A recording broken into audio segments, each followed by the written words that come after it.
ये सोचने की बात है कि कैसे तारीख का कोई पुराना वाकया आज के दौर के किसी बड़े बहरान का हल दे सकता है। आज हम एक ऐसी ही कहानी को समझने की कोशिश करेंगे जहां माजी हमें मुस्तकबिल की मुश्किलों से लड़ने का एक जबरदस्त सबक सिखाता है। तो ठीक है, चलें शुरू करते हैं।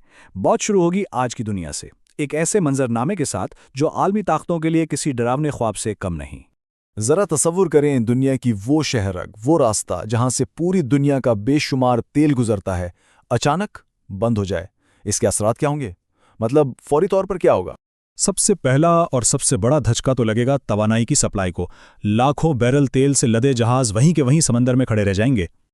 और ये सिर्फ तेल की बात नहीं है। जब जहाज ही आगे नहीं बढ़ पाएंगे तो पूरी दुनिया की सप्लाई चेन टूट जाएगी और मईशतें एकदम से जैसे जम सी जाएंगी। तो एक ऐसी सूरत हाल होगी जहां पूरी दुनिया परेशान होकर देख रही होगी, एक ऐसे मसले का हल ढूंढते हुए जो तकरीबन नामुमकिन लगता है। लेकिन क्या इसका हल माजी में कहीं छुपा हो सकता है? इसी सवाल का जवाब ढूंढने के लिए हमें वक्त में सफर करना होगा, कोई 570 साल पीछे, तारीख के एक बहुत ही अहम मोड़ पर। साल था 1453। एक नौजवान और पुरज़्म सुल्तान मोहम्मद दोम, जिसे तारीख सुल्तान मोहम्मद फातेह के नाम से जानती है, उन्होंने दुनिया के सबसे महफूज किले वाले शहर किस्तंतनिया को फतह करने का फैसला किया। और ये कोई मामूली चैलेंज नहीं था। मुहासरे के दौरान एक बहुत बड़ी रुकावट सामने आई। शहर की बंदरगाह, जिसे गोल्डन हॉर्न या शाखे ज़रीन कहते हैं, उसके दाखिली रास्ते पर बाज़ांतीनियों ने एक बहुत भारी, बहुत बड़ी लोहे की जंजीर डाल रखी थी। उसका मकसद बिल्कुल साफ था, उस्मानी बहरी बेड़े को किसी भी कीमत पर बाहर रखना। उन्हें तो पूरा यकीन था कि जब तक ये जंजीर वहां है, समंदर की तरफ से कोई भी ताकत उनके शहर में दाखिल नहीं हो सकती। ये उनके दिफा की सबसे मजबूत कड़ी थी। लेकिन जहां रिवायती सोच की हद ख़त्म होती है ना, वहीं से एक अजीम रहनुमा की हिकमत अमली शुरू होती है। सुल्तान ने एक ऐसा मंसूबा बनाया जिसने जंगों की तारीख ही बदल कर रख दी। सुल्तान का जवाब एक ऐसा ऐलान था जिसने तारीख का धारा मोड़ दिया। ये सिर्फ अल्फाज नहीं थे, बल्कि ये बिल्कुल नई सोच, एक बिल्कुल नई हिकमत अमली का आगाज था। और मंसूबा तो नाकाबिल यकीन हद तक दिलेराना था। उस्मानी फौज ने अपने तकरीबन 70 जहाज़ों को समंदर से खुश्की पर निकाला। फिर गिलाटा की पहाड़ियों पर तेल और चर्बी लगे लकड़ी के तख्ते बिछाकर एक रास्ता बनाया गया, और सिपाहियों ने रात के अंधेरे में इन जहाज़ों को पहाड़ियों के ऊपर से खींचकर दूसरी तरफ गोल्डन हॉर्न के पानी में उतार दिया। तो इस गैर मामूली इकदाम का नतीजा क्या निकला?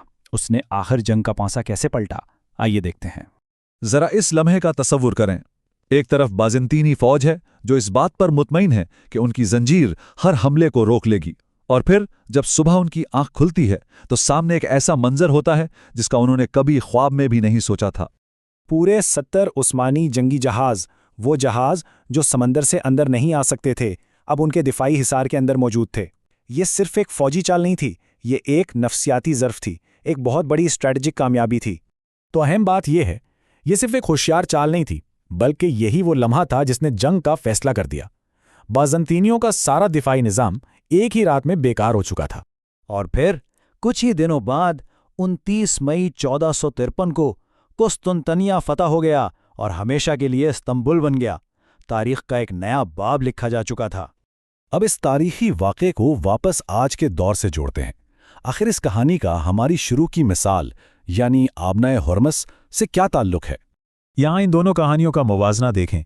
1453 में मसला एक लोहे की जंजीर थी, आज मसला एक जोग्राफियाई गुजरगाह है। दोनों ही सूरतों में रुकावट ऐसी लगती है जिसे पार नहीं किया जा सकता, और नताइज बहुत संगीन नजर आते हैं।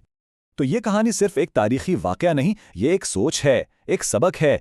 ये हमें सिखाती है कि अजीम लोग और अजीम कौमें रुकावटों को आखिरी सच्चाई मानकर बैठ नहीं जाती। वो मसले को एक बिल्कुल नए जाविये से देखते हैं और ऐसे हल निकालते हैं जो दूसरों को नामुमकिन लग रहे होते हैं। और यही वो सोच है जो ये तज्जिया हमारे लिए छोड़ जाता है कि जब रिवायती रास्ते बंद हो जाएं तो गैर मामूली सोच, हिम्मत और हिकमत अमली ही नए रास्ते बनाती है। सवाल यह है कि क्या ऐसा मुमकिन है? तारीख का जवाब तो हाँ में है।